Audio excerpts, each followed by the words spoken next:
Bonjour à tous. Ils ont décidé de ne pas abdiquer, les opposants à la loi Duplon 2 mobilisés à Besançon hier.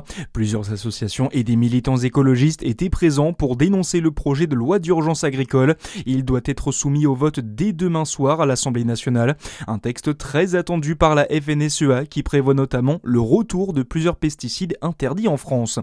Un incendie de grande ampleur s'est déclaré hier en fin d'après-midi à Nézé-les-Granges près de Besançon.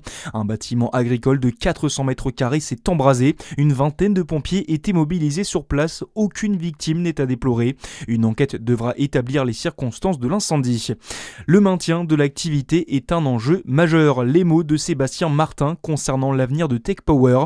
Le ministre délégué en charge de l'industrie se mobilise pour l'entreprise basée à Courlaoux dans le Jura. Le site a été bloqué par les salariés mercredi dernier après la décision du parquet du Jura de faire appel de la décision du tribunal de commerce qui avait acté son rachat par une entreprise française. Sébastien Martin assure également que l'État restera engagé pour assurer un avenir durable à l'entreprise et à son activité.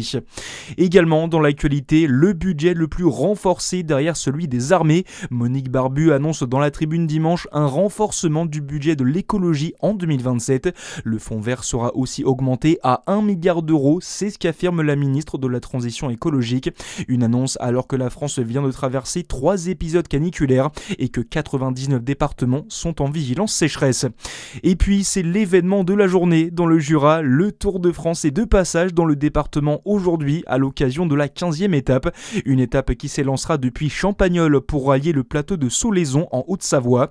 Plusieurs animations sont prévues avec notamment le passage de la caravane du Tour de France. Le départ de l'étape est prévu à 13h20.